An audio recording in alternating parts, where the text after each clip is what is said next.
আমাদের সর্বপ্রথম আজকের আলোচক হিসাবে আমাদের সম্মুখে মূল্যবান আলোচনা পেশ করবেন ডাক্তার এবিএম জাকারিয়া মজুমদার সাহেব। ডক্টর এবিএম জাকারিয়া মজুমদার সাহেব, তার বিষয় হলো মাফহুমুস সুন্নাহ ওয়া মাকানাতিহা ফিল ইসলাম, অর্থাৎ সুন্নাহ বলতে আমরা কি বুঝি এবং ইসলামের মর্যাদা কি। এই বিষয়ে আমি ডক্টর এবিএম জাকারিয়া মজুমদার সাহেবকে মূল্যবান আলোচনা পেশ করার জন্য সবিনয় অনুরোধ করছি। আসসালামু আলাইকুম ওয়া রাহমাতুল্লাহি ওয়া বারাকাতুহু। ইন্নাল হামদালিল্লাহ নাহমাদুহু ওয়া নাস্তাঈনুহু ওয়া নাস্তাগফিরুহ ওয়া নাউযু বিল্লাহি মিন শুরুরি আনফুসিনা ওয়া মিন সাইয়্যাতি আ'মালিনা। মান ইয়াহদিহিল্লাহু ফালা মুদিল্লা লাহু ওয়া মান ইউদ্লিল ফালা হাদিয়া লাহু।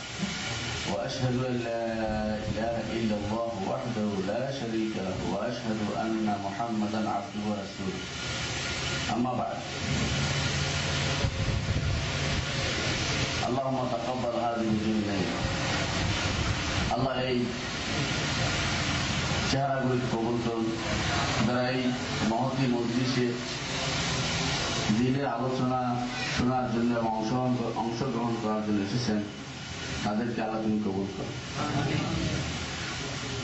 আপনারা অনেকেই আজকের বিষয়গুলো সম্পর্কে আমরা যে আলোচনা করব ভালোভাবেই জানেন। এগুলো আপনাদের চিরজীবনের পাঠ্য। মাদ্রাসা যারা পড়েছেন তারা জানেন সুন্নাহ কি, সুন্নাহ আমল করতে হবে কি না, সুন্নাহর আমলের বিধান কি, এসবে আপনারা অনেক পড়েছেন। আমরা আজকে সে চর্বিত সর্বনই আবার আপনাদেরকে দিব। কেন? হয়তো ভিন্ন আঙ্গিকে, ভিন্নভাবে, যাতে করে আমরা সবাই নতুন করে আবার সুন্নাহর প্রতি আগ্রহী উঠি, সুন্নাহকে মানার জন্য আমরা আগ্রহী হই। সেজন্য আজকে আমার আলোচ্য বিষয়গুলো আমি আলোচনায় চলে যাব। আমরা জানি যে প্রত্যেকেই আমরা উসুলে হাদিস পড়েছি, অনেকে যারা মাদ্রাসায় পড়েছেন প্রত্যেকে পড়েছেন উসুলে হাদিস ছিল। উসুল হাদিসের বিখ্যাত গ্রন্থগুলির মধ্যে মুকাদ্দামাতুল মিশকাত পড়েছেন, আপনারা মিজানুল আখবার পড়েছেন, আবার বাংলা ভাষার বিভিন্ন মাওলানা আব্দুর রহিম লিখিত হাদিসের পরিচালিত পড়েছেন, নূর মোহাম্মদ আজম লিখিত হাদিসের তত্ত্ব ইতিহাসটাও পড়েছেন, আপনি পড়েছেন, আমি জানা। তবে কেন আমরা আজকে আলোচনা আসছি? আমরা আজকে শুধু স্মরণ করিয়ে দেওয়ার জন্য। আল্লাহ তাআলা বলেছেন ওয়াযাক্কির ফাইন্না যিকরা তানফাউল মুমিনিন। স্মরণ করিয়ে দাও আর স্মরণ করিয়ে দিন, কেননা স্মরণ করিয়ে দিলে মুমিনদের তা কাজে লাগে। ইমানদাররা যদি স্মরণ করিয়ে দেওয়া হয় অনেক কিছু ভুলে যায়, কিন্তু যখন স্মরণ করিয়ে দেওয়া হয় তখন তা তাদের কাজে লাগে এবং সেটা উপকার দেয় তাদের। রাসূলুল্লাহ সাল্লাল্লাহু আলাইহি ওয়াসাল্লাম নিজেই বলেছেন যে ওয়া ইন্নাহু লা ইউগানু আলা কলবি, মানুষের অন্তরের উপরে পর্দা পড়ে যায়, সেটা দূর করার ব্যবস্থা আছে। তেমনিভাবে ভুলে গেলেও সেটা স্মরণ করিয়ে দিতে হয়।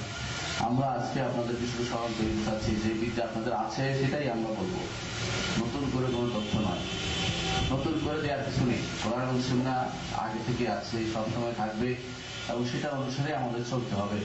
নতুন করে কোনো তথ্য আমরা আপনাদেরকে দিতে পারবো না, এটা দ্বীনি নিয়মেরও বাইরে। কোরআন এবং সুন্নাহ থেকেই আমি আপনাদেরকে বলবো। প্রথমত আমাদের আলোচ্য বিষয় হচ্ছে সুন্নাহ। সুন্নাহ কি জিনিস? সুন্নাহ বাংলা হচ্ছে আত-তরিকা, পদ্ধতি, নিয়ম, এটা হচ্ছে সুন্নাহ। রাসূলুল্লাহ সাল্লাল্লাহু আলাইহি ওয়াসাল্লাম বলেছেন মান সান্না ফিল ইসলামি সুন্নাতান হাসানাতান ফালাহু আজরুহা ওয়া আজরু মান আমিলা বিহা ইলা ইয়াউমিল কিয়ামাহ মিন গায়রি আন ইউনকাসা মিন উজুরিহিম শাইআ। যে ব্যক্তি ইসলামে কোনো পদ্ধতি প্রবর্তন করবে, যে পদ্ধতি আছে তবে সেটা প্রবর্তন করছে, বন্ধ হয়ে গেছে বা চালু করছে আবার নতুন করে, ফালাহু আজরুহা ওয়া আজরু মান আমিলা বিহা ইলা ইয়াউমিল কিয়ামাহ, তার জন্য সেটার সওয়াব রয়েছে এবং যতজন সেটার উপর আমল করবে কিয়ামত পর্যন্ত ততজনের সওয়াব সে পাবে। মিন গায়রি আন ইউনকাসা মিন উজুরিহিম শাইআ, তাদের সওয়াবে, যারা আমল করছে তাদের সওয়াবের কোনো কমতি হবে না। ওয়া মান সান্না ফিল ইসলামি সুন্নাতান সাইয়্যাতান ফালাহু উজরুহা ওয়া উজরু মান আমিলা বিহা ইলা ইয়াউমিল কিয়ামাহ মিন গায়রি আন ইউনকাসা মিন আওজারিহিম শাইআ।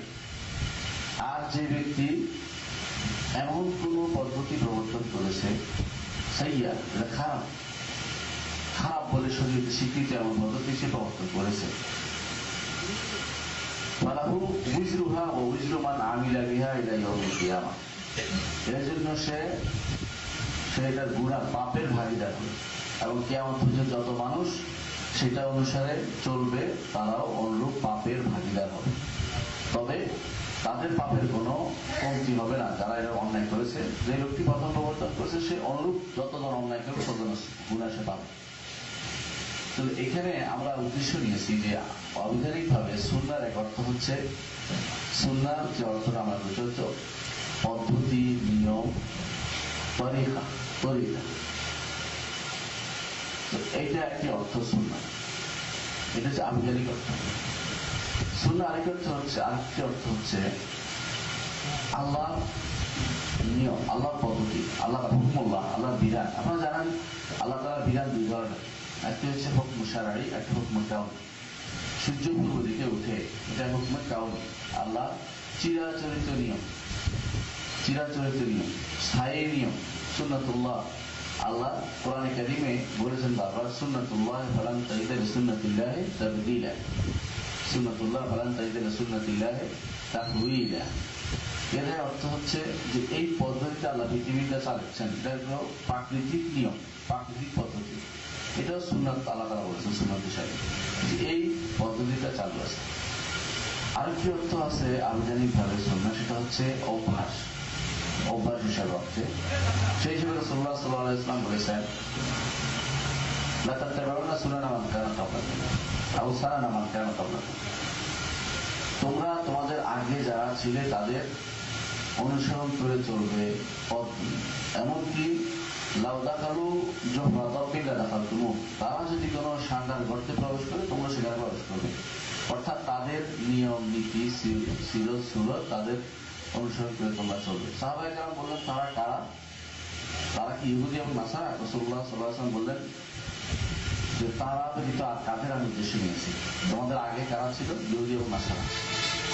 তো এখানেও বড় অভ্যাস, নিয়ম, পদ্ধতি একই অর্থে কাছাকাছি অর্থে ব্যবহার হচ্ছে, এখানে অভ্যাস অর্থে ব্যবহার হচ্ছে। তারা যেই নিয়ম নীতি চালু করেছে, যারা যেই অভ্যাসে চলছে, তোমার সেই অভ্যাসের বশবর্তী হবে, তাদের সিরত অনুসরণ করে চলবে। লোগাবি অর্থে আমরা এই অর্থগুলি পাই। এটা লোগাবি অর্থ, যেটা এগুলো আবিধানিক অর্থ। আপনারা যারা আরবি জানেন সবাই বুঝেন আলহামদুলিল্লাহ। সুন্নাহ শব্দের দ্বিতীয় অর্থ যেটা পারিভাষিক অর্থ। পরিভাষা কখন হয়? পরিভাষা হয় কোনো কিছু মানুষের ভিতরে প্রচলন হলে পরিভাষা হয়। আবার পরিভাষা যদি শরীয়তের শব্দ হয় তখন সেটা শরীয়ী পরিভাষা বলা হয়। একটা হলো বলা হয় মুস্তালাহ, ইসতিলাহ, আর হলো ইস্তিশারা, যেটা বলা হয়। সুন্নাহ শব্দটি শরীয়ী শব্দ। রাসূলুল্লাহ সাল্লাল্লাহু আলাইহি ওয়াসাল্লাম সুন্নাহ অনুসরণ করতে বলেছেন। তিনি বলেছেন, আলাইকুম বিসুন্নতি ওয়া সুন্নাতিল খুলাফায়ে রাশিদিন আল মাহদিয়িন আদু আলাইহা বিন নাওয়াজিজ। আমার তোমাদের উপর ফরজ হচ্ছে, ওয়াজিব করে দিচ্ছি আমার সুন্নতকে মেনে নেয়া এবং আমার খুলাফায়ে রাশিদের সুন্নতকে মেনে নেয়া। সুন্নত হিসেবে রাসূল সাল্লাল্লাহু আলাইহি ওয়াসাল্লাম সেটা বলেছেন। আবার রাসূল সাল্লাল্লাহু আলাইহি ওয়াসাল্লাম বলেছেন, আন নিকাহু মিন সুন্নতি ফামান রাগিবা আন সুন্নতি ফালাইসা মিন্নি, নিকাহ হচ্ছে আমার সুন্নাত, তিনি বলেছেন। তাহলে সুন্নাহ শব্দটি একটি শরঈ পরিভাষা, শুধু মুস্তালাহ নয়, শুধু পরিভাষা নয়, বরং শরীয়ত দেয়া পরিভাষা, যা কোরআন এবং সুন্নাহ দ্বারা সমর্থিত, কোরআন এবং সুন্নাহ দ্বারা সমর্থিত একটি শব্দ। যদি তাই হয়, সুন্নাহর একটি পরিভাষাগত একটি সংজ্ঞা রয়েছে, শরীয়তগত একটি সংজ্ঞা রয়েছে। সেটা কি? এই সুন্নাহ নিয়ে যারা গবেষণা করে তারা তিন ধরনের মানুষ গবেষণা করে। মুহাদ্দিসিনরা সুন্নাহ নিয়ে গবেষণা করে, ফুকাহারা ফকিহগণ সুন্নাহ নিয়ে গবেষণা করে, উসুলরা সুন্নাহ নিয়ে গবেষণা করে, তাই না? আপনারা নিজেরাই জানেন যে দেখবেন উসুল হাদিসের মধ্যে সুন্নাহর আলোচনা আছে, উসুল ফিকহের মধ্যে আছে, আবার ফিকহের কিতাবে সুন্নাহর কথা বলা হয়েছে। তিন ধরনের আলোচনা আসছে। প্রথমে আমরা মুহাদ্দিসিনদের আলোচনায় চলে যাই। মুহাদ্দিসিনরা সুন্নাহ কাকে বলেছেন? মুহাদ্দিসিনরা সুন্নাহর ব্যাপক অর্থ নিয়েছেন। মুহাদ্দিসিনদের সুন্নাহ হচ্ছে কুল্লু মা উতিরা আন রাসূলুল্লাহ সাল্লাল্লাহু আলাইহি ওয়াসাল্লাম মিন কাওলিন আও ফি'লিন আও তাকরিরিন আও সিরাতিন, আও খুলুকিন আও শামাইল আও আখবার আও সিফাতিল খালকিয়া দুন নাযরি ইলা মা কাদ ইসবিতু বিহি হুকম শারঈ আও মা লা ইসবিতু হুকম। মুহাদ্দিসিনের সুন্নাত হচ্ছে রাসূলুল্লাহ সাল্লাল্লাহু আলাইহি ওয়াসাল্লাম থেকে যা এসেছে, কথা হোক, কাজ হোক, অথবা মৌন সম্মতি হোক, কথা হোক, কাজ হোক, অথবা সম্মতি হোক, অথবা তার কোনো সিরা, অথবা তার কোনো চরিত্র, অথবা তার সময়, অথবা তার কোনো সংবাদ, অথবা তার সৃষ্টিগত কোনো বৈশিষ্ট্য, এগুলিকে তারা সুন্নাত হিসেবে গ্রহণ করেছেন। সেটার উপরে কোনো হুকুম আসবে, শরীয়তের হুকুম আছে কি না, এই কথা তারা হিসাবে গ্রহণ করেন নাই। অর্থাৎ তারা আমভাবে সুন্নাহ সবগুলিকে গ্রহণ করেছেন, সুন্নাহ হিসেবে গ্রহণ করতেন। যাই রাসূলুল্লাহ সাল্লাল্লাহু আলাইহি ওয়াসাল্লাম থেকে আসছে তাই সুন্নাত, সেটা হুকুম সাবেত হোক বা না হোক, সেটা তার হুকুম সাব্যস্ত হোক বা না হোক। তাদের কেউ কেউ এই জন্য এটাকে সংক্ষেপে বলেছেন, কুল্লু মা উযীফা ইলা নবী সাল্লাল্লাহু আলাইহি ওয়াসাল্লাম মিন কাওলিন আও ফি'লিন আও তাকরির আও সিফা খালকিয়া আও খুলুকিয়া। রাসূলুল্লাহ সাল্লাল্লাহু আলাইহি ওয়াসাল্লামের দিকে যে কথা বা কাজ বা সম্মতি, অথবা তার কোনো চারিত্রিক অথবা সৃষ্টিগত বৈশিষ্ট্য, সবগুলি হচ্ছে সুন্নাহ। ব্যাপক অর্থে এটা হচ্ছে সুন্নাহ, এটা হচ্ছে ব্যাপক অর্থে সুন্নাহ। এটা মুহাদ্দিসিনদের, তারা এই মুহাদ্দিসিনরা এই সংজ্ঞায় সংজ্ঞায়িত করে থাকেন। এটা হচ্ছে সুন্নাহর সংজ্ঞা মুহাদ্দিসিনদের নিকট। উসুলি কারা, উসুলের সম্পর্কে আপনারা ভালো করে জানেন। যারা উসুল হচ্ছে উসুল আহকাম নিয়ে চিন্তা করে, যেন হুকুম ছাড়া বাইরে কিছু আলোচনা করে না। এখানে কোনো আদাব বা আখলাকের কথা আসে না, বিচারের কথা আসে না। এখানে আসে কিভাবে আহকাম এবং তার দলিল সম্পর্কে দলিল হবে সেটা আলোচনা করে। আপনাদের মওদু উসুল ফিকহ কি, উসুল ফিকহের বিষয়বস্তু কি? আল আদিল্লাতু ওয়াল আহকাম। উসুল ফিকহের বিষয়বস্তু হচ্ছে আদিল্লাহ ওয়াল আহকাম। আদিল্লাহ আহকাম হওয়ার কারণে সুন্নাহ বলতে তারা বুঝেন যে যা দ্বারা হুকুম সাব্যস্ত হয় এমন জিনিস রাসূলুল্লাহ সাল্লাল্লাহু আলাইহি ওয়াসাল্লাম যা এসেছে সেটাই হচ্ছে সুন্নাত। সেটা কথা হতে পারে, কাজ হতে পারে, অথবা তা তাকরীর হতে পারে, কাউল ফি'ল আও তাকরীর মিমা ইয়াদুল্লু আলা হুকমি শারঈ। এজন্য তারা বলে থাকেন আকওয়ালু সাল্লাল্লাহু আলাইহি ওয়াসাল্লাম as-সুন্নাতু আকওয়ালু সাল্লাল্লাহু আলাইহি ওয়াসাল্লাম ওয়া আফআলুহু ওয়া তাকরীরাতুহু মিমা ইয়াদুল্লু আলা হুকমি শারঈ। রাসূলুল্লাহ সাল্লাল্লাহু আলাইহি ওয়াসাল্লামের কথা, কাজ এবং তাকরীর যা দ্বারা হুকুম শরীয়তের বিধান সাব্যস্ত হয় সেটাই হচ্ছে সুন্নাহ। তারা এটাকে একটু সংক্ষেপ করেছেন। কেন? যেহেতু তাদের আলোচ্য বিষয় শুধু হুকুম নিয়ে, বাকি অংশটুকু উসুল ফিকহের মধ্যে আলোচিত হয় না। রয়ে গেল আমাদের জন্য আরেকটি গ্রুপ যারা সুন্নাহ নিয়ে আলোচনা করছে। তারা কারা? ফুকাহা। ফুকাহাগণ সুন্নাহকে তিনটি অর্থে ব্যবহার করেছেন। প্রথমত একই অর্থে ব্যবহার করেছেন যেভাবে, যে অর্থে উসুলিরা ব্যবহার করেছেন সে অর্থে তারা ব্যবহার করেছেন। অর্থাৎ রাসূলুল্লাহ সাল্লাল্লাহু আলাইহি ওয়াসাল্লামের কথা, কাজ এবং তাকরীর, কাউল ফি'ল এবং তাকরীর, এই অর্থে তারা ব্যবহার করেছেন। এর বাইরে তাদের আরেকটি অর্থে ব্যবহার করেছেন তারা। সেটা কি? রাসূলুল্লাহ সাল্লাল্লাহু আলাইহি ওয়াসাল্লাম থেকে যাই সাব্যস্ত হয়েছে কিন্তু সেটা ফরজ বা ওয়াজিব নয় এমন জিনিসকে তারা সুন্নাত বলেছেন। যেমন ফজরের আগে 2 রাকাত সুন্নাত, যোহরের আগে 4 রাকাত সুন্নাত, ফরজ 2 রাকাত। এই যে সুন্নাতগুলো, এগুলিকে আমরা সুন্নাত বলি না। কোন হিসেবে সুন্নাত বলি? এগুলি ফরজ বা ওয়াজিব নয় এই হিসাবে। এটা ফকিহদের একটা মুস্তালাহ। ফকিহরা এই পরিভাষা গ্রহণ করেছেন। এটা একটি সংক্ষিপ্ত বলতে পারেন, এটা একটা সংক্ষিপ্ত। এর অর্থ হচ্ছে যে ফুকাহাদের অর্থ, এই সুন্নাহ দ্বারা তারা কেউ বুঝেছেন এটা যে যা করা সওয়াবের কাজ, না করলে গুনাহ নয়, তিরস্কৃত হওয়ার কাজ। এটা কেউ বলেছে। কেউ তিরস্কারের কথাও বলে না। কেউ যা করা সওয়াবের কাজ, যা রাসূলুল্লাহ সাল্লাল্লাহু আলাইহি ওয়াসাল্লাম সবসময় করেননি এমন লাম ইউদার মা'আলাইহি, এটাকে বলা হয় সুন্নাত। অথবা যা দ্বারা বোঝা যাচ্ছে যে রাসূল এটাকে ফরজ বা ওয়াজিব করেননি এবং সুন্নাত হিসাবে রেখেছেন, এটা সুন্নাত বলেছেন। এই যে পরিভাষাটা, এই পরিভাষা কার? ফুকাহাদের একটি পরিভাষা। এটাও একটি পরিভাষা। এটা নিয়ম হচ্ছে যে কখনো কোনো পরিভাষাকে অস্বীকার করা যায় না যদি সেটাকে শরীয়ত বিরোধী না হয়। শরীয়ত বিরোধী না হওয়া পর্যন্ত কোন পরিভাষাকে অস্বীকার করার কোন সুযোগ নেই। এই হিসাবে আমরা দেখতে পাই যে এখানে সুন্নাত অর্থ হচ্ছে ফরজ বা ওয়াজিব নয়। ফরজ বা ওয়াজিব না, সুন্নাত বুঝি, যে কোনো আমরা বুঝি। হ্যাঁ। তৃতীয় একটি পরিভাষা হচ্ছে, সেটা হচ্ছে যে আমরা সাধারণত বুঝি, আমরা অনেকেই বুঝি যে এটা সুন্নতি কাজ, এটা বেদাতি কাজ, বলি না? এটাও ফুকাহাদের একটি কথা যে সুন্নত বেদাত দুই ব্যয় করে থাকে। ফুকাহারা এটা ব্যবহার করেছেন, যেমন বলছেন তালাকুস সুন্নাহ, সুন্নতি তালাক বলেছেন, তালাকুল বেদাত, বেদাতি তালাক। কেন বলছেন তারা এটা ব্যবহার করেছেন? কোনটা সুন্নত কোনটা বেদাত? বেদাতের বিপরীতে সুন্নতের শব্দটি ব্যবহৃত হয়েছে। এটা কি ব্যাপক। যখন ইসলামের মধ্যে ফেরকা বাজি শুরু হয়ে গেল, ফেরকা দল শততা বিভক্ত হয়ে গেল, তখন যারা রাসূলুল্লাহ সাল্লাল্লাহু আলাইহি ওয়াসাল্লাম সুন্নতকে আঁকড়ে ধরেছিল তারা ছিল সুন্নতের অনুসারী। বর্তমানে কোন দল না, আহলে সুন্নাত ওয়াল জামাত কোন দলের নাম নয়, যারা সুন্নতকে ধরে রাখে তারাই, যেখানে থাকুক পৃথিবীর, তারাই সবাই আহলে সুন্নাত ওয়াল জামাত। এর বিপরীতে আহলুল বিদআহ ওয়াল ফুরকা, বেদাতি দল, আহলুল বিদআহ ওয়াল ফুরকা, তারা যেমন শিয়ারা, যেমন খারেজিরা, আহসান মাশাআল্লাহ, হ্যাঁ, এরা হচ্ছে বেদাতি। এটা সুন্নতের বিপরীত। সুন্নাত শব্দটি আমাদের কাছে ব্যাপকভাবে তিনটি জিনিস আমরা পাচ্ছি ব্যাপক অর্থে, ফুকাহাদের দিকেও তিনটি অর্থে বলতে হয়। আমরা কার অর্থে আজকে আলোচনা করব? আমরা আলোচনা করব মূলত রাসূলুল্লাহ সাল্লাল্লাহু আলাইহি ওয়াসাল্লামের ব্যাপক অর্থে, তার কাছ থেকে যাই আসছে সেটাই আমাদের জন্য সুন্নাত, সেটাই আমাদের জন্য সুন্নাত। এখানে সুন্নাতের আলোচনার কারণে আমাদেরকে হাদিস, খবর, আসর এবং সুন্নাতের মধ্যে পার্থক্য বর্ণনা করার দরকার আছে বলে মনে করছি। হাদিস কি জিনিস?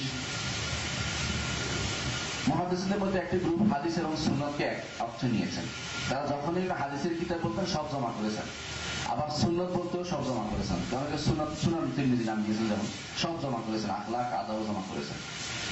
পরবর্তীতে সুন্নাত পরবর্তী মুহাদ্দিসদের মধ্যে তারা কেউ সুন্নাতকে আলাদা করেছেন হাদিস থেকে।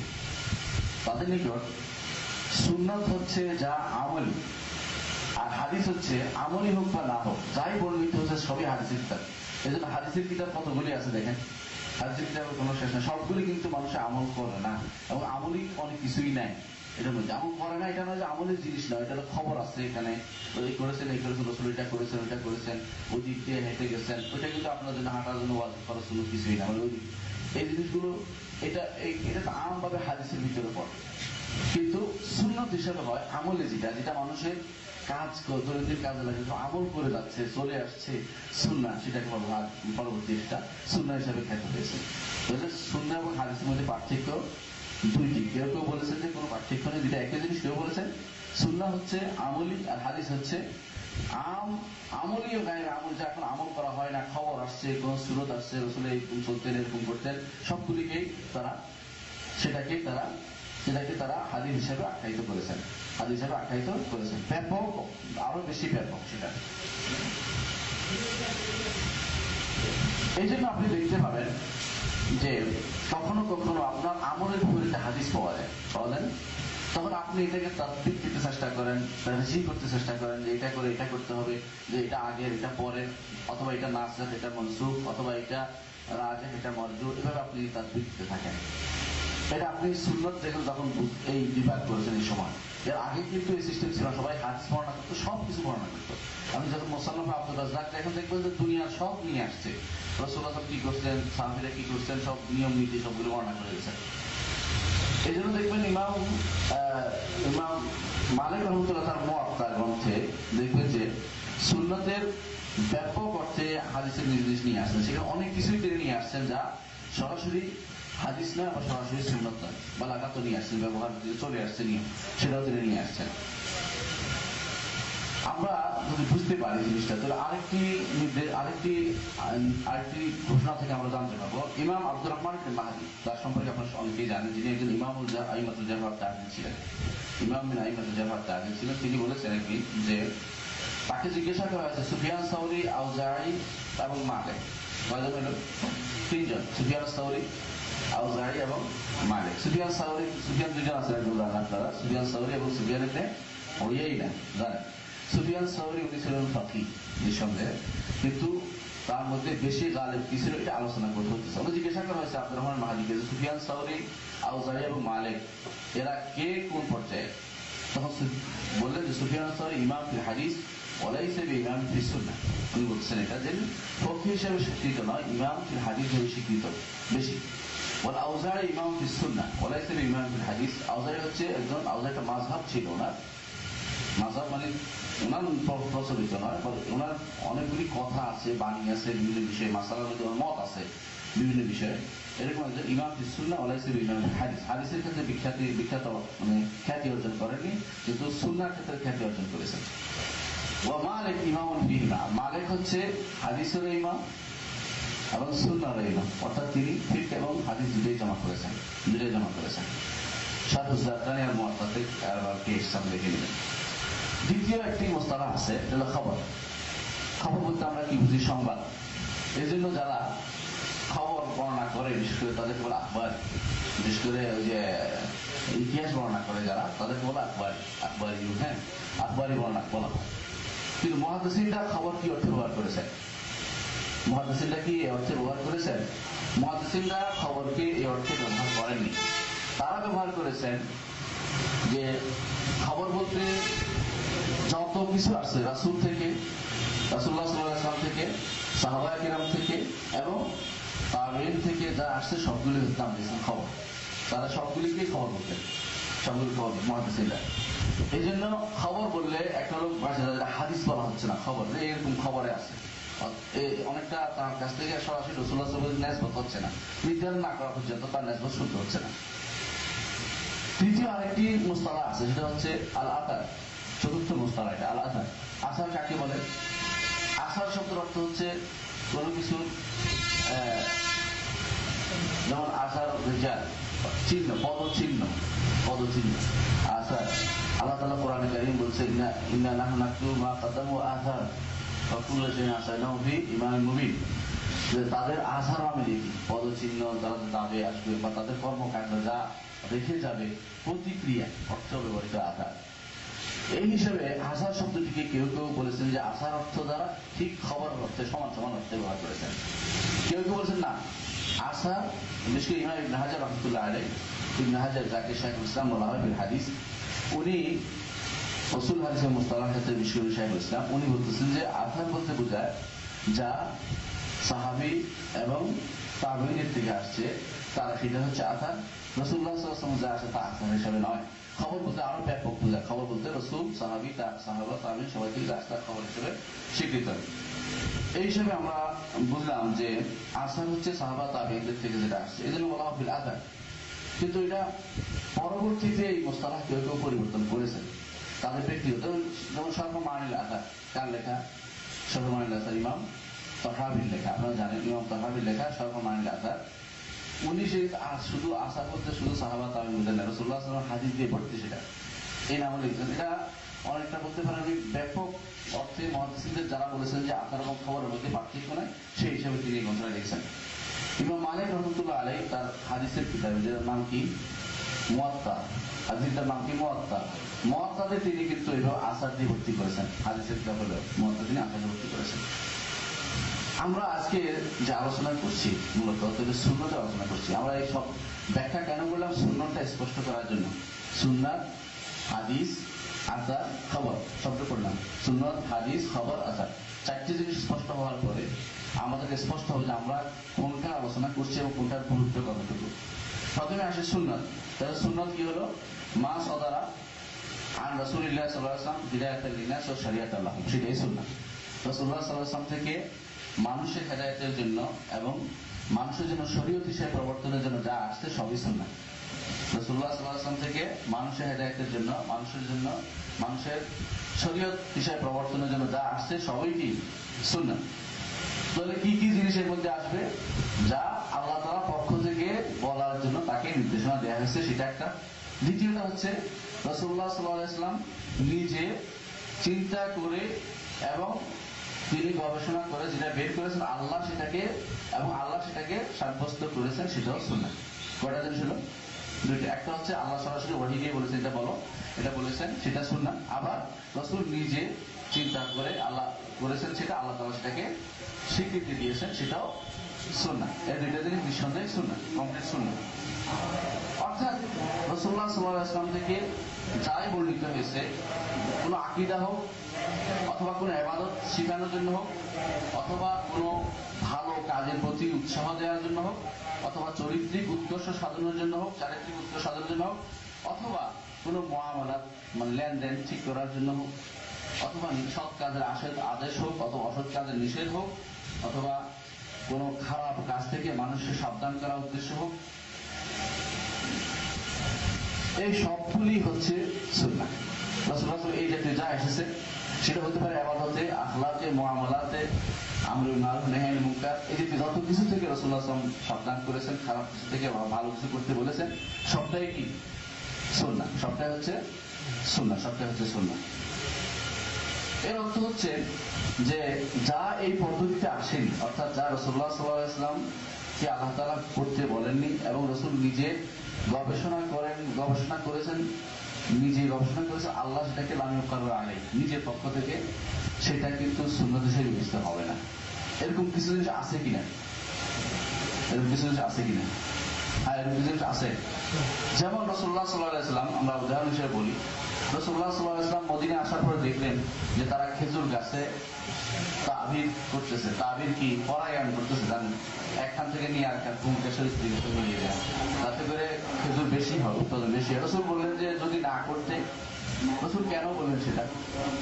কারণ তখন আকীদার গুরুত্ব বেশি দেওয়ার দরকার ছিল। তাদের হয়তো ধারণা এসে যেতে পারতো যে এর কারণেই, কারণটার গুরুত্ব বেশি, এর কারণেই কি হয়, ফল হয়। পরবর্তী মানুষ যেন এটা বুঝতে পারে যে তারা যেন আকীদা বিশুদ্ধ আরো শক্ত হয়ে গেল যে এটার কারণ নয়, আল্লাহ তাআলা হচ্ছে মূল জিনিস। আল্লাহ তাআলা তখন আর নিষিদ্ধ হলো না যে কারণ নিষিদ্ধ করার কোনো প্রয়োজন নেই। দেখা গেল ওই বছর তাদের ফলন কম হয়েছে, তারা এসে বললো যে রাসূলুল্লাহ ফলন কম হয়েছে এই কারণে। বলতো আমি তো এটা মানুষ হিসেবে বলেছি, যে আমার বলার কথা বলেছি, তাই তোমরা দুনিয়ার ব্যাপারে তোমার আরো মরে দুনিয়ার ব্যাপারে তোমরা আর একটু ভালো জানো, নিঃসন্দেহে ভালো জানো। তখন তারা কি করলো, সেটা রাসূলুল্লাহ সাল্লাল্লাহু আলাইহি ওয়াসাল্লাম এটা দুনিয়ার ব্যাপারে আলোচনা করেছেন। কেমিস্ট্রি, ফিজিক্স এগুলির ব্যাপারে রাসূলুল্লাহ সাল্লাল্লাহু আলাইহি ওয়াসাল্লাম আলোচনা করেননি আসলে, কারণ এলমি জিনিস নাই।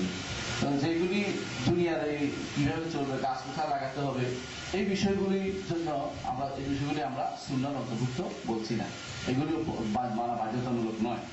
আরেকটি প্রমাণ আমরা দিতে পারি, রাসূলুল্লাহ সাল্লাল্লাহু আলাইহি ওয়াসাল্লাম যখন বদরের যুদ্ধে এমন এক জায়গায় থামলেন যেখানে সাহাবী বলতেছেন যে তিনি বললেন যে ইয়া রাসূলুল্লাহ, আপনাকে কি আল্লাহ এখানে থামতে বলেছেন, না এখানে অবস্থান করতে বলেছেন, নাকি আপনি চিন্তা ভাবনা করে যুদ্ধের জন্য চিন্তা ভাবনা করে নিয়েছেন? তাহলে আমি যুদ্ধের জন্য চিন্তা ভাবনা করেছি, আল্লাহ আমাকে এখানে থামতে বলেননি। তখন এটা কোনো জায়গাই না, ঠিক আছে, উঠে এখান থেকে নিয়ে তাদেরকে সরাই নিয়ে গেলেন। তো রাসূল ওখানে থামছিল, এটা কি হিসাবে ছিল? নিজের চিন্তা প্রশ্ন ছিল, এবং এটা কোনো সঠিক স্থান ছিল না, দুনিয়ার ব্যাপার ছিল, এই জন্য অন্য জায়গাতে সেটা নিয়ে গেছেন। এই জাতীয় জিনিস আরো আছে। এর মধ্যে আরেকটি প্রমাণ হচ্ছে, দেখেন রাসূলুল্লাহ সাল্লাল্লাহু আলাইহি ওয়াসাল্লাম বেচা কেনার ক্ষেত্রে অনেক কথাবার্তা বলতেন। যেমন তিনি বেচা কেনাতে কিছু মৌলিক নির্দেশনা তিনি দিয়েছেন, সেটা হচ্ছে হালাল কোনটা, হারাম কোনটা নির্দেশ। এর বাইরে লেনদেনের সময় মানুষ যে দরাদরি করে, সাওম, এটা বলা সাওম বলা হয়, রাসূলুল্লাহ সাল্লাল্লাহু আলাইহি ওয়াসাল্লাম নিজেও দরাদরি করেছেন।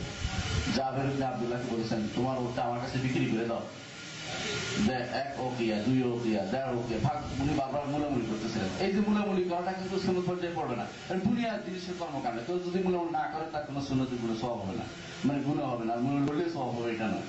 তো এই জাতীয় জিনিসগুলি সুন্নতের পর্যায়ে পড়বে না, সুন্নতের পর্যায়ে পড়ছে না। এটা সাধারণ মানুষ হিসেবে যে কাজগুলি করা দরকার সেটা। রাসূলুল্লাহ সাল্লাল্লাহু আলাইহি ওয়াসাল্লাম দাম কাটার সময় শুইতেন, এটা কিন্তু সুন্নতের পর্যায়ে পড়বে, কারণ রাসূল এটা গুরুত্বের সাথে দেওয়ার জন্য বলেছেন। কেমন? কিন্তু রাসূল হাঁটার সময় কয় কদম সামনে দিয়ে হাঁটছেন, কয় কদম হাঁটতে গিয়ে দাঁড়াইছেন একবার, এটা সুন্নতের ভিতরে পড়বে না। এটা মানুষের স্বাভাবিক প্রক্রিয়া চলতেছে, এটার ভিতরে কেউ বাধা দেওয়ার কিছু নয়। এক মানুষের প্রত্যেকে তার গতি অনুসারে চলে, কেউ লম্বা পা দিয়ে হাঁটে, কেউ আস্তে পা দিয়ে হাঁটে। রাসূল নিচের দিকে মাথা দিয়ে হাঁটতেন, আপনি উপর দিকে মাথা দিয়ে হাঁটতে কোনো গুণ হবে না। হ্যাঁ, তো রাসূল উপর থেকে নামতেছেন, এরকম আপনাকে ওরকম হইতেই হবে না, এটা সুন্নাহর ভিতরে পড়বে না।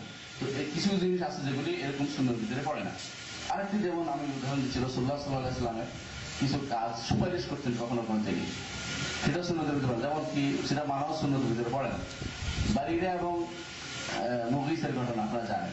কি করছে, বারিরা যখন মুক্তিপ্রাপ্ত হয়ে গেলেন, মুগিসকে ছেড়ে দিলেন তিনি, যা ওর সাথে আর থাকবো না, কারণ দাসের সাথে থাকবে না, দাসের সাথে স্বাধীনা মেয়ে থাকবে না। তো বাড়িরা হাঁটছে, মগিজ পিছে পিছে হাঁটছে, কান্নাকাটি করছে। রাসূলুল্লাহ সাল্লাল্লাহু আলাইহি ওয়াসাল্লাম বললেন যে বাড়িরা তুমি যদি আবার ফিরে মগিজকে নিয়ে স্বামী হিসাবে গ্রহণ করে নিতে কেমন হতো? বাড়িরা বললেন যে রাসূল আপনি কি নির্দেশ দিচ্ছেন? বললাম আমি তো সুপারিশ করছি। তাহলে আমার সুপারিশের প্রয়োজন নেই। তাহলে বোঝা গেল এটাও বাধ্যতামূলক ছিল না, এটাও বাধ্যতামূলক ছিল। এই সুন্নাত, এটাও সুন্নত হিসেবে বুঝতে হবে না। তো আমরা আগে যা বলেছি যে সুন্নত হিসেবে ওই দুইটাই হবে। একটা হচ্ছে যেটার সাথে প্রথমে আল্লাহ যেটা করার নির্দেশ দিয়েছেন, আর দ্বিতীয় হচ্ছে ওইটা যেটা রাসূলুল্লাহ সাল্লাল্লাহু আলাইহি ওয়াসাল্লাম ইস্তেমবাদ করে বের করেছেন, নিজে যেটা চিন্তা করে বের করেছেন এবং যেটা শরীয়তের বিধান জড়িত রয়েছে সেটা হবে শরীয়ত। দিনই বিধান জড়িত রয়েছে সেটাই হবে সুন্নাত। দুনিয়ার ব্যাপারগুলি এগুলি ছাড় দিতে হবে। এগুলির সাথে সুন্নতের নির্দেশনা যতক্ষণ না থাকে ততক্ষণ পর্যন্ত এগুলি সুন্নত হিসেবে জড়িত নয়, নিজের ব্যক্তিগত জিনিস এগুলিতে পড়ে। যেমন রাসূল অসুস্থ হয়ে গেছেন একবার, তাকে ওষুধ খাওয়ানো হলো, কি ওষুধ খাওয়ানো হলো এটা আপনি খাওয়া সুন্নত নয়, সেটা রাসূলুল্লাহ সাল্লাল্লাহু আলাইহি ওয়াসাল্লাম যোগের সাথে অবস্থা অনুসারে ছিল, সেটা তার মতো করেছিল, বর্তমানে সেটা সুন্নত না। বুঝতে পারলাম আমরা যে রাসূলুল্লাহ সাল্লাল্লাহু আলাইহি ওয়াসাল্লাম সুন্নতটা আমরা কেন করছি, এত আলোচনা কেন করছি? যে সুন্নতটা আগে বুঝতে হবে কোনটা আমাদের জন্য অবশ্যই মানার জরুরি, আমাদের সেটা বুঝতে হবে। এখন এই আলোচনা করব সুন্নতের মাকানা, সুন্নতের যে মর্যাদা সেটা আলোচনা করব। কোরআন এবং সুন্নাহ দুটি হচ্ছে মুসলিমদের দুটি বড় উৎসব। দুটো উৎস কি বলা যাবে না, একটা উৎস বলতে হবে। আসলে মাসদারটা একটাই, যেটা হচ্ছে ওয়াহী। মাসদার হচ্ছে ওয়াহী। রাসূলুল্লাহ সাল্লাল্লাহু আলাইহি ওয়াসাল্লামের কাছে যে ওয়াহী আসে, একটা হলো ওয়াহী মাতলু, একটা হচ্ছে ওয়াহী গায়রে মাতলু। ওয়াহী মাতলু কি? কোরআনে কারীম। আর গায়রে মাতলু হচ্ছে আস-সুন্নাতুন নববিয়্যাহ, as-সুন্নাত বা হাদিস আপনারা বলেন। গায়রে মাতলু যেটা, গায়রে মাতলু তেলাওয়াত করা হয় না, একমাত্র তেলাওয়াত করা হয় কোনটা? কোরআনে কারীম। কোরআনে কারীম দুইটাই কিন্তু ওয়াহী। যদি রাসূলের যুগে এমন হাদিস ছিল যেটা রাসূল হাদিস হিসেবে আসে নাই, সেটা হাদিস হিসেবে রাসূলের কাছে রাসূল চিন্তা ভাবনা করে বলেছে, আল্লাহ সেটাকে অনুমোদন করে দিয়েছে, তো এটা কি হয়ে গেল? ওয়াহী হয়ে গেল। সুতরাং এটা পুরোটাই ওয়াহী, মূলত সুন্নাহ মূলত ওয়াহী। এবং যেভাবে কোরআন নাযিল হতো এবং কখনো কখনো হাদিসে নাযিল হতো, তখন যেভাবে কোরআন নাযিল হতো হাদিসে নাযিল হতো। সুতরাং কোরআন এবং সুন্নাহ দুটোই হচ্ছে ওয়াহী, কোরআন এবং সুন্নাহ ওয়াহী। এই জন্য এই দুইটাকে আমরা মাসদারানে আসাসিয়ানে লিশারা, শরীয়তের দুইটি প্রধান উৎস হচ্ছে কোরআন এবং সুন্নাহ। কেন প্রধান উৎস বলছি? এর বাইরে ইজমা এবং কিয়াস আছে, ইস্তিসহাব আছে, ইস্তিহসান আছে, অনেকগুলি আছে, কিন্তু সবগুলি কোরআন এবং হাদিস বেসড। কোরআন হাদিসের বৃদ্ধি হলে সেটা আর গ্রহণযোগ্য হবে না। সুতরাং কোরআন এবং হাদিসের মূল, এটার সাথে আপনি মাপবেন, যদি মিলে যায় আলহামদুলিল্লাহ, না মিলে যায় ওটা বাদ, এটা ফেলে দিতে হবে।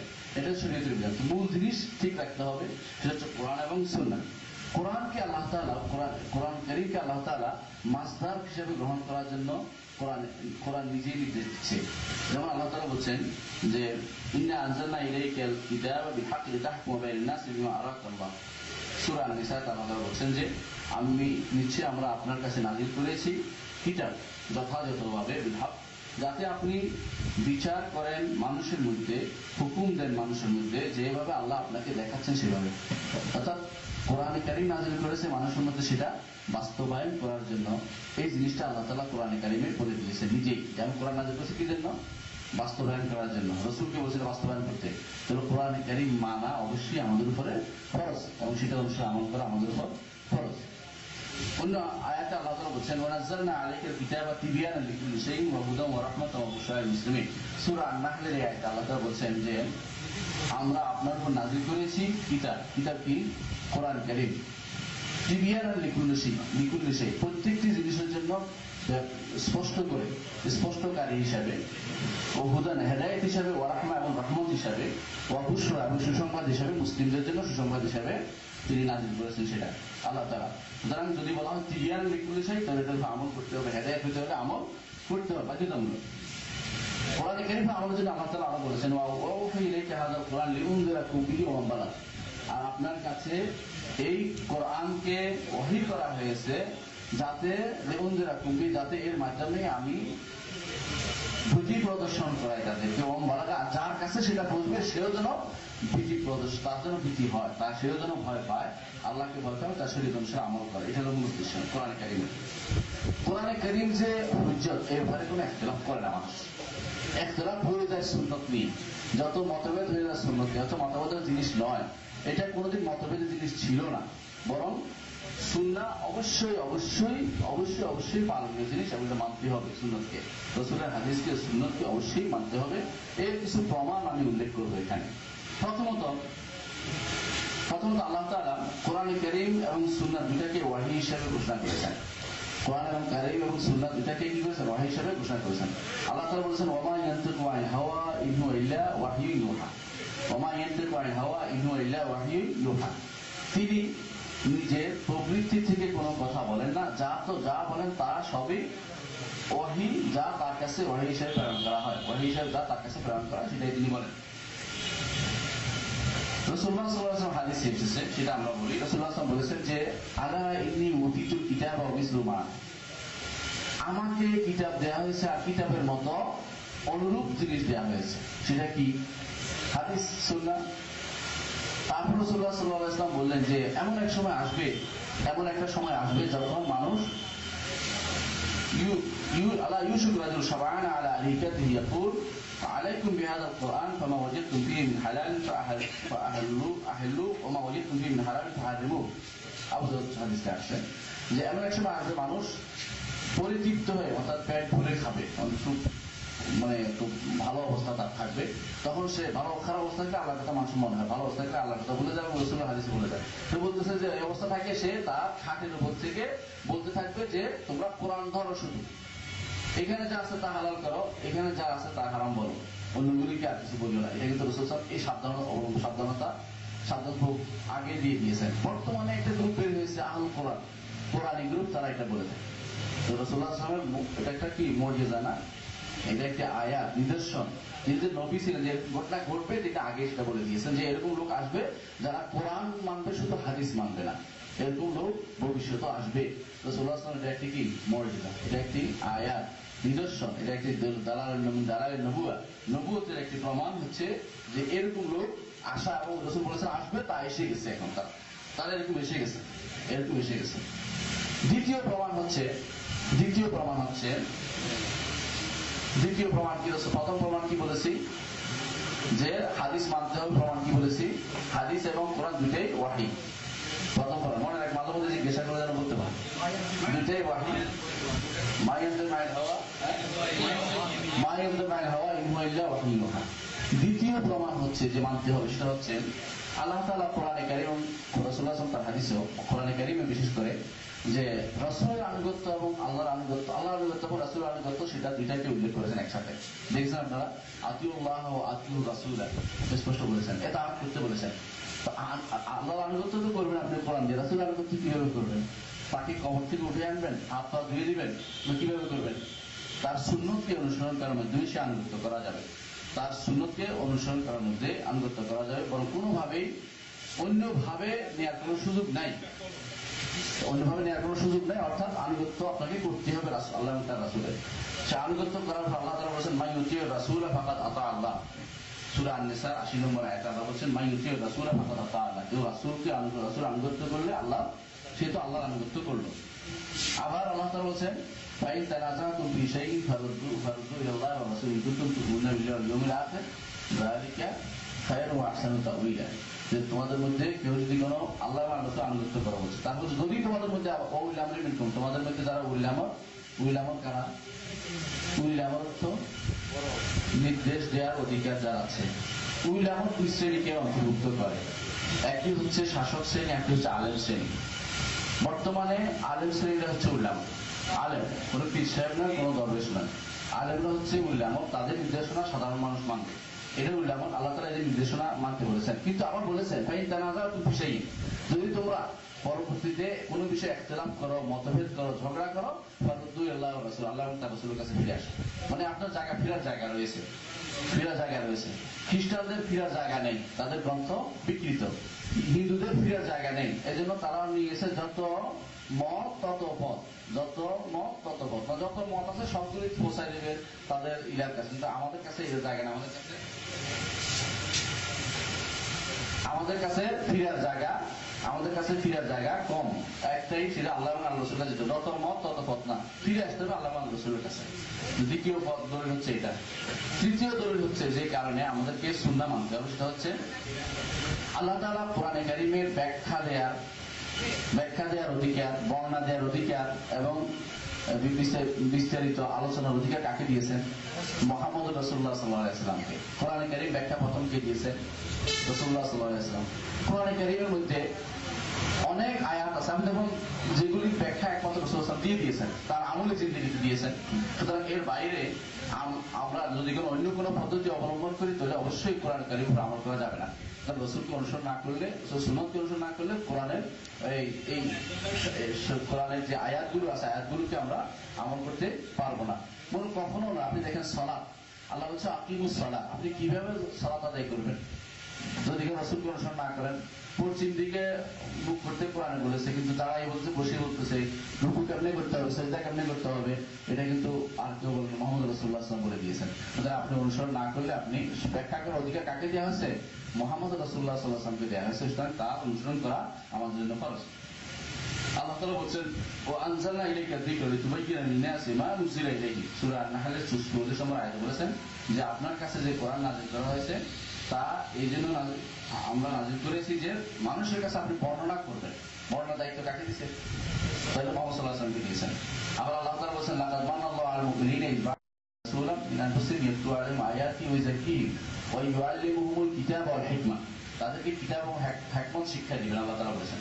কিতাব এবং হিকমত, কিতাব তো হচ্ছে কোরআন, হিকমত কি? ইমাম শাফিঈ বলতেছেন হিকমত হচ্ছে সুন্নাহ। আমি আমার আগে যত মানুষকে দেখেছি আলাদা সবাই বলছে হিকমত হচ্ছে সুন্নাহ। সুতরাং সুন্নাতের অনুসরণ করে আল্লাহ তাআলা নির্দেশনা মান করেছেন, ইহসান দেখিয়ে দয়া দেখিয়েছেন, সুতরাং আমাদেরকে সুন্নাত অনুসরণ করতে হবে। 4 নম্বর হচ্ছে যে কারণে সুন্নাত অনুসরণ করতে হবে সেটা হচ্ছে যে আল্লাহ তাআলা কোরআনে কারীমে সরাসরি নির্দেশ দিয়েছেন যে রাসূল যা নিয়ে আসে তার যতক্ষণ পর্যন্ত কেউ মানবে না, মেনে নিবে না পরিপূর্ণভাবে, সে কখনো ঈমানদার হতে পারবে না। আল্লাহ তাআলা বলেন ফালা ওয়া রাব্বিকা লা ইউমিনুনা হাত্তা ইউহাক্কিমুকা ফীমা শাজারা বাইনাহুম সুম্মা লা ইয়াজিদু ফি আনফুসিহিম হারাজাম মিম্মা কাদাইতা ওয়া ইউসাল্লিমু তাসলিমা। কখনো নয়, আপনার রবের শপথ, লা ইউমিনুনা, তারা ঈমানদার হতে পারবে না হাত্তা ইউহাক্কিমুকা ফীমা শাজারা বাইনাহুম, তাদের কাছে যা ঘটবে সেটা নিয়ে আপনাকে তারা যতক্ষণ পর্যন্ত বিচারক হিসেবে মেনে না নিবে, সমস্ত কর্মকাণ্ডের আপনি ফয়সালাকারী হিসেবে মেনে না নিবে, তখন তারা ঈমানদার হতে পারবে না। শুধু তাই না, যে তাদের অন্তরে এবারে কোনো দ্বিধা থাকতে পারবে না এবং মেনে নেওয়ার মতো মেনে নিতে হবে। কতগুলি শব্দ লাগিয়েছে, অর্থাৎ রাসূলের প্রত্যেকটি কথা মানতে হবে। যে যেখানে আসুক, যে যেখানে শুনে সেখানে তার এটা মানার বাধ্যতামূলক হয়ে গেছে এই আয়াত দিয়ে। অবশ্যই এই কারণেও আমাদেরকে রাসূলুল্লাহ সাল্লাল্লাহু আলাইহি ওয়াসাল্লামকে মেনে নিতে হবে। তারপরে আমরা উদাহরণ হিসেবে দিচ্ছি যে রাসূলুল্লাহ সাল্লাল্লাহু আলাইহি ওয়াসাল্লাম সাহাবায়ে কেরাম কিন্তু এই হাদিস দিয়ে দলিল দিতেন, বিভিন্ন সময় দলিল দিতেন। তাদের মধ্যে আব্দুল্লাহ ইবনে মাসউদ রাদিয়াল্লাহু আনহু একটি বর্ণনা করছি। তিনি কোরআন দিয়ে একজন তিনি বললেন যে আল্লাহ তাআলা যারা ভ্রু ব্লাক করে, যারা চুল লাগায়, যারা হাতে উল্কি আঁকে তাদেরকে আল্লাহ তাআলা লানত করেছেন। একথা বলার পরে এক মহিলা বলল যে আপনি কোথায় পেয়েছেন কোরআনে সেটা? রাসূলুল্লাহ আব্দুল্লাহ ইবনে মাসউদ বললেন যে হ্যাঁ কোরআনে আছে। কোরআনে কোন জায়গায় আছে? বলে কোরআনে আল্লাহ তাআলা বলেছেন মা আতাকুমুর রাসূলু ফাখুযু ওয়া মা নাহাকুম আনহু ফান্তাহু। আল্লাহ যা নির্দেশ তা গ্রহণ করো, আল্লাহ যা থেকে নিষেধ করেছেন তা তোমরা থেকে বিরত থাকো। তো আল্লাহ রাসূল যা গ্রহণ করো, রাসূলুল্লাহ সাল্লাল্লাহু আলাইহি ওয়াসাল্লাম লানত করেছেন আল্লাহর নির্দেশনা অনুসারে তোমাকে সেটা মানতে হবে। কে বলছেন? সাহাবী বুঝেছেন যেহেতু কোরআনের এই নির্দেশনা সব রাসূলের সমস্ত জিনিস সারা জীবনের যত কিছু করেছেন অ্যাক্টিভিটি সবগুলি এই নির্দেশনার আন্ডারে পড়ে যায়। সুতরাং অবশ্যই আমাদেরকে রাসূলের নির্দেশ অনুসারে চলতে হবে। আরেকটি হাদিসের কথা আপনারা জানেন, রাসূলুল্লাহ সাল্লাল্লাহু আলাইহি ওয়াসাল্লাম বলেছেন মান আতাআনি ফাকাদ আতা আল্লাহ ওয়া মান আসানি ফাকাদ আসাল্লাহ, যে আমার আনুগত্য করবে সে আল্লাহর আনুগত্য করলো, আর যে আমার না অবাধ্য হবে সে আল্লাহ অবাধ্য হবে, সে নাফরমান হবে। রাসূলুল্লাহ আরো বলেছেন কুল্লু উম্মতি ইয়াদখুলুল জান্নাহ ইল্লা মান আবা কিলা মান ইয়াবা ইয়া রাসূলুল্লাহ, যে প্রত্যেক উম্মতি জান্নাতে যাবে আমার, তবে যারা অস্বীকার করবে। কে অস্বীকার করবে? বলে অস্বীকার করে যে আমার আনুগত্য করবে না সে অস্বীকার করবে, যে আমার আনুগত্য করবে সে জান্নাতে প্রবেশ করবে, আনুগত্য যে করবে না সে অস্বীকার করবে। এটা ধরো না। 5 নম্বর হচ্ছে, সংক্ষেপে শেষ করবো ইনশাআল্লাহ, সময় কমে গেছে। 5 নম্বর হচ্ছে যে ঈমানদাররা কখনো, মনে রাখবেন সহজ হিসেবে, কখনো কোন ঈমানদার এই রাসূলুল্লাহ সাল্লাল্লাহু আলাইহি ওয়াসাল্লাম আনুগত্য করতে হবে না এই কথা তাদের মাথায় কখনো আসেনি, বরং এইটাই চলে আসছে নিয়ম, এটাই ইজমা উম্মত হিসেবে বলতে পারেন। রাসূলের যুগ থেকে সাহাবী যুগ থেকে তাবিঈন যুগ পর্যন্ত সর্বপ্রথম যারা বিরোধিতা করেছে এটা মুতাজিলার মধ্যে প্রথম বিরোধিতা করেছে। তাদের মধ্যে আসছে প্রথম যে বিবেককে প্রাধান্য দিতে হবে, কোনো কিছু বিবেকের বিরোধী হলে সে নেওয়া যাবে না। এদের মধ্যে আবার প্রবেশ করেছে আশায়রারা একটা গোষ্ঠী, মাতুরিদিয়ার একটা গোষ্ঠী। তারা কি করেছে, খবর ওয়াহেদ আলাদা করেছে, যে খবর ওয়াহেদ যদি কেউ সহি হলো তারা এটা গ্রহণ করবে, যদি বিবেক বিরোধী হয় অথবা যদি সেটা বর্ণনাকারী ফকি না হয়, এই জাতীয় বিভিন্ন শর্ত লাগিয়ে রাসূলুল্লাহ হাদিসকে আমল বন্ধ করার জন্য তারা প্রচেষ্টা চালিয়েছে। কিন্তু সহি মত হচ্ছে যে কোনো হাদিস খবর ওয়াহেদার জন্য কিছু হোক, হাদিস যদি সহি হয়ে যায় এটা মানা বাধ্যতামূলক, এটা মানতে হবে, এটা ছাড়া কোনো সুযোগ নেই। এটাই হচ্ছে বিশুদ্ধ নিয়ম এবং এটা অনুসরণ চলতে হবে। আমাদেরকে এর বাইরে যত চলবো সে পথভ্রষ্ট পথ, সে পথভ্রষ্ট পথ থেকে আমাদের ফিরে আসতে হবে।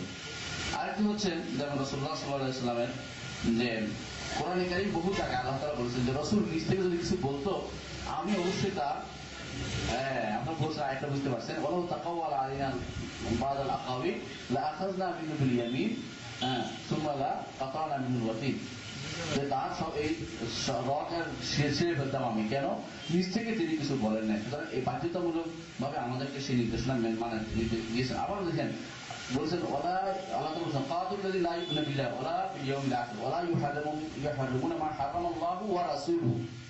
আল্লাহ হারাম করেছে, রাসূল হারাম করেছে, কোরআনে কারীম বলে দিয়েছে। রাসূল হারাম করেছে কি দিয়ে? সুন্নাহ দিয়ে। রাসূল হারাম সুন্নাহ দিয়ে। যেমন রাসূল সাল্লাল্লাহু আলাইহি ওয়াসাল্লাম অনেক মুহাররামাতের মধ্যে অনেক কিছু বলেছেন। আম্মা এবং ফুফু এবং খালা বোনজির মধ্যে বিয়ে একসাথে বিয়ে করা যাবে না, ভাইজির মধ্যে খালা এবং বোনজির মধ্যে বিয়ে করা যাবে না বলেছেন। রাসূল হাদিস দিয়ে একাধিক করেছে, কোরআনে কারীম থেকে আছে নাই। তো এই যে হারামের বিষয়টি রাসূলের হাদিস দিয়ে সাব্যস্ত হয়েছে, এগুলো কিন্তু অবশ্যই আমাদেরকে মানতে হবে। তো এই আমরা সংক্ষেপে এটাই বলবো যে রাসূলুল্লাহ সাল্লাল্লাহু আলাইহি ওয়াসাল্লামের নির্দেশনা মানা আমাদের জন্য ফরজ। রাসূল কিন্তু নিজেই বলে দিয়েছেন তারা কুফিকুম আমরাই মা ইনতামাসসাকতু বিহিমা লাম তাদুল্লু বা'দি কিতাবাল্লাহ সুন্নতি, এবং এটা মুওয়াত্তা মালিক বর্ণিত আবু হানিফা থেকে বর্ণিত হয়েছে যে সুন্নাত আল্লাহর কিতাব এবং সুন্নতের বিতরণ কেউ আঁকড়ে ধরতে কোনো পথভ্রষ্ট হবে না। দুঃখজনক হলো সত্য আজকের দিনে যারা বেশিরভাগ মানুষ পথভ্রষ্ট হচ্ছে, তারা বেশিরভাগই পথভ্রষ্ট হচ্ছে রাসূলুল্লাহ সাল্লাল্লাহু আলাইহি ওয়াসাল্লামের সুন্নতকে অনুসরণ না করার কারণে।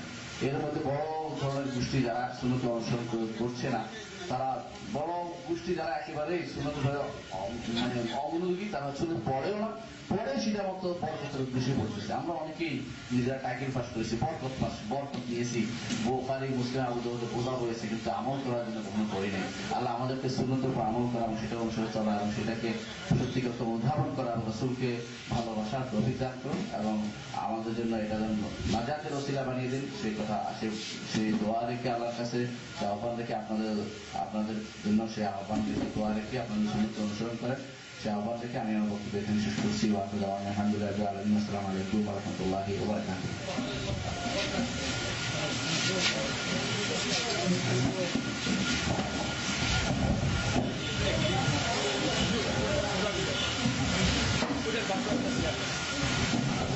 আমাদের সম্মানিত এবং বিজ্ঞ আলোচকবৃন্দের কাছে অনুরোধ থাকবে যে আপনাদের যে সময় নির্ধারণ দেওয়া হয়েছে এই সময়ের মধ্যে যেন আপনারা আপনাদের অনুষ্ঠানটাকে পেশ করতে পারেন। এটা আমাদের সকলের জন্য এই সময়ের নিয়মকে নিয়ে চলা উচিত। তাই সকলেই অনুগ্রহ সেটি লক্ষ্য রাখবেন। আপনাদেরকে ধন্যবাদ।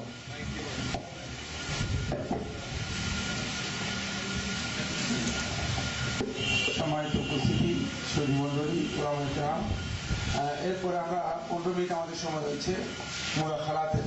আপনারা লিখিতভাবে কোনো বিষয় প্রশ্ন করতে পারেন। আবার যদি কোনো বিষয় আপনার অংশগ্রহণ থাকে আপনি দাঁড়িয়ে অংশগ্রহণ করতে পারবেন। লিখিত মানে যাদের প্রশ্ন আছে তারা প্রশ্ন দিতে পারবেন। আবার যদি মনে করেন যে আমি কিছু কথা আছে আমার এই আলোচনার আলোকে, এর বাইরে নয়, আলোচনার বাইরে নয়, আলোচনার সাথে সম্পৃক্ত, তাহলে আপনার জন্য সেই সুযোগ আছে। 15 মিনিট সময়ের মধ্যে আমরা মুদাখালাত শেষ করব। এখন প্রশ্ন আছে? কারো প্রশ্ন আসছে নাকি? প্রশ্ন আপনাদের প্রশ্নের উত্তর দিচ্ছেন মোহতারাম আলোচক ডক্টর আবু বকর মোহাম্মদ জাকারিয়া।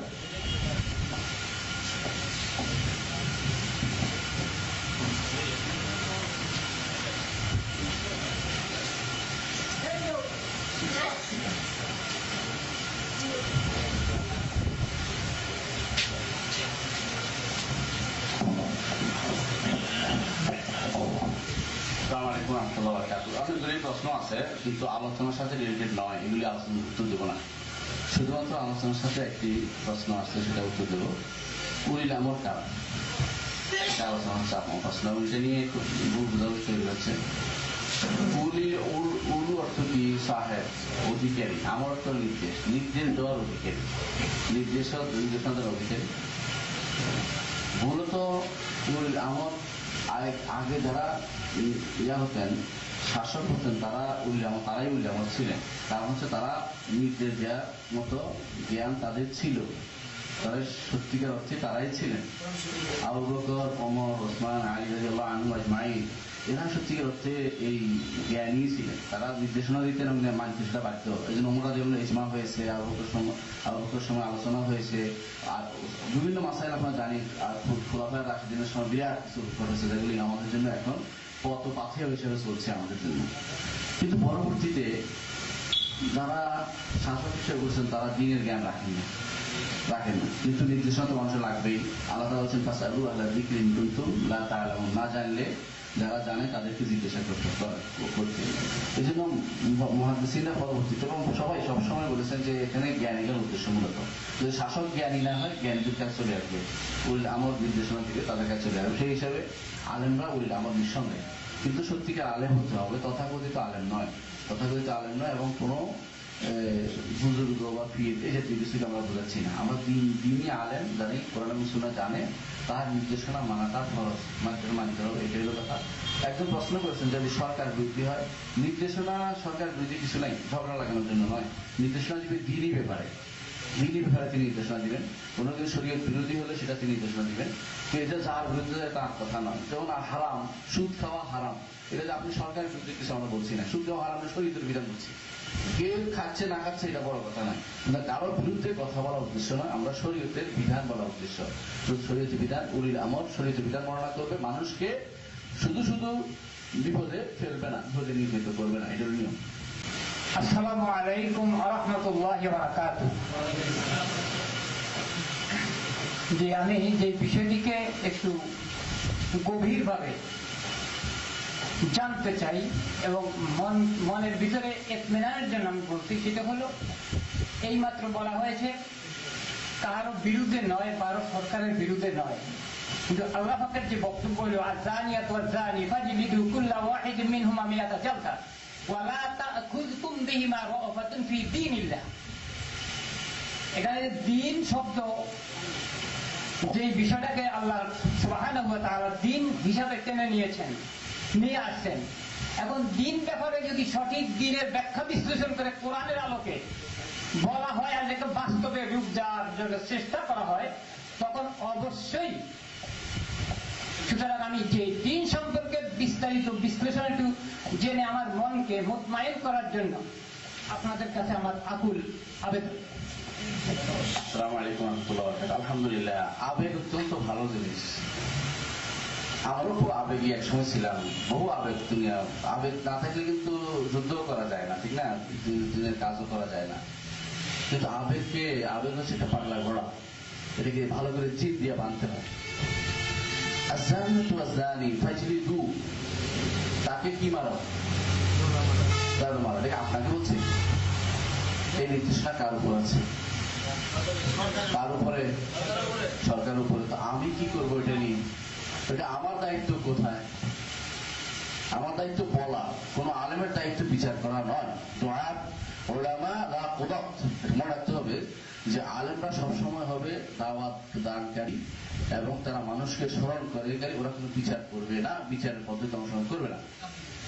কাজী করবে, সে বিচারের দায়িত্ব কাজী, আমার দায়িত্ব নয়। আমার দায়িত্ব তার কাজীকে স্মরণ করিয়ে দেয়।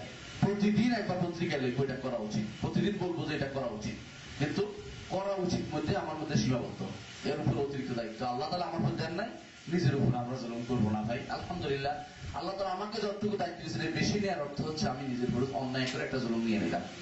আজকে আমাদের সমাজে মেয়েরা বেরিয়ে গেছে, নিজের উপর দায়িত্ব বাড়িয়ে নিচ্ছে, পরিবার বাদ দিয়া তারা রাস্তাঘাটে বেরোচ্ছে, তাদের কি শান্তি হয়েছে? অশান্তি হচ্ছে।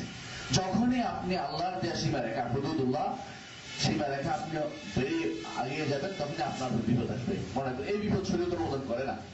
রাসূলুল্লাহ সাল্লাল্লাহু আলাইহি ওয়াসাল্লামের যুগে, সাহাবায়ে কেরামের যুগের পর থেকে অনেক শরীয়তের বিধান কিন্তু লঙ্ঘিত হয়েছে, হয়নি, আলোচনা অনেক কিছুই করে। ইমাম আবু হানিফা রাহমাতুল্লাহ আলাইহির সময় তিনি জেলে গিয়েছিলেন, ঠিক না? কেন গেছেন?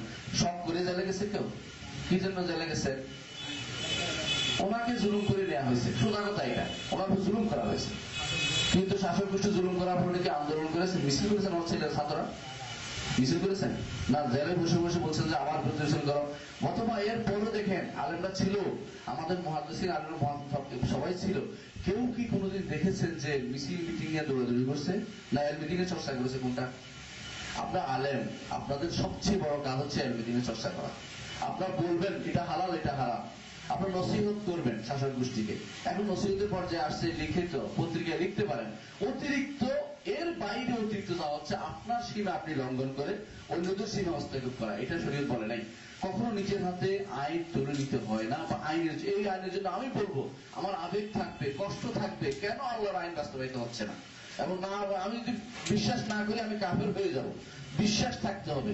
যদি মনে করি যে অন্য আইনে বিচার, আমি যদি বিশ্বাস মনে করি এটা যে অন্য আইনে বিচার করা সমান এই আইনের মতো, তাহলে আমি কাফের হয়ে যাব। কিন্তু আমি কাউকে তাকে কাফের বলবো না, কারণ তারা অনেকেই জানে না, তাদের জ্ঞানের অভাব আছে, তাদের জ্ঞান দিতে হবে। যে দেশের মানুষ 70-95% এখনো কোরআনে কারীম শুদ্ধভাবে পড়তে পারে না, অর্থ দূরের কথা, সে দেশের মানুষকে আপনি কতটুকু জ্ঞানী মনে করেন? এদেশের মানুষ আলেম তৈরি হয় নাই, বাংলার মাটিতে আলেম তৈরি হয়নি। বাংলার মাটিতে কোনো বিশ্ব বরেণ্য কোনো আলেম দেখাতে পারবেন? কিছু নাই, কেউ নাই। কোন বিশ্ব বরেণ্য কোনো আলেম তৈরি হয়নি। গবেষক তৈরি হয়েছে, চিন্তাবিদ তৈরি হয়েছে, কিন্তু আলেম তৈরি হয় নাই বাংলার মাটিতে। ভারতের মাটিতে হাজার হাজার আলেম হয়েছে, বাংলার মাটিতে হয় নাই। বাংলার মাটিতে কোনো আলেম তৈরি হয় না। এখানে দিন চর্চা করা দরকার, আলেম হওয়া দরকার, দিন সম্পর্কে সত্যি অর্থে জানা দরকার। তারপর আমাদেরকে কি করতে হবে? আমাদের কিছু করা লাগবে না। যে কাজটিকে আপনার জন্য এত পাগল হয়ে গেছেন যে আল্লাহর দিনকে প্রতিষ্ঠা করা দরকার, আপনার মধ্যে যখন ঈমান এবং আমল সালেহ থাকবে, আল্লাহ তাআলা আপনাকে ওইটা দিয়েছেন। আল্লাহ তাআলা বলেছেন এটা দিয়ে দিবেন। আল্লাহ বলেছেন ওয়াদাল্লাহু আল্লাযীনা আমানু ওয়া আমিলুস সালিহাতি মিনকুম লা ইস্তাখলিফান্নাহুম ফিল আরদ। আল্লাহ তাআলা ওয়াদা করছেন যারা ঈমান আনছে, আমল সালেহ করবে, তা আল্লাহ তাআলা জমিনের জাতি প্রতিষ্ঠা করবেন। আপনার ঈমানের মজবুতি নেই, একটু আলোচনা যখন আপনি শিরক করবেন দেখবেন যে আপনার বোলাতে কত হাজার শিরক হয়। তারপর যখন সুন্নতের আমল সালেহ নাই, আপনার ঈমান সুন্নতের উপর আমল নাই, সেখানে আপনি কিভাবে আশা করতে পারেন যে আল্লাহর দিন প্রতিষ্ঠা? কোন জায়গায় প্রতিষ্ঠা হয়েছে? এইভাবে পৃথিবীতে কোনদিন এভাবে প্রতিষ্ঠা হয়নি। আমল সালেহ, ঈমানের আমল সালেহ হলে সেটা প্রতিষ্ঠা হবে। ভালো হয়ে যায় আমরা সবাই, ইনশাআল্লাহ সেটা প্রতিষ্ঠা হবে। আমাদের সবাই আকাঙ্ক্ষা যে আল্লাহর দিন আল্লাহর জমিনে পরিপূর্ণ প্রতিষ্ঠিত হোক, এবং সেই হুদুদগুলি প্রতিষ্ঠিত হোক, অন্তত যেগুলি প্রতিষ্ঠা হওয়ার কথা আছে। আপনি বিশ্বাস করেন পৃথিবীর কোথাও সেই হুদুদগুলিও প্রতিষ্ঠিত না? তাই বলে দিন নেই? অবশ্যই দিন আছে, এবং সেটা অনুসারে আমাদের চলতে হবে। আল্লাহ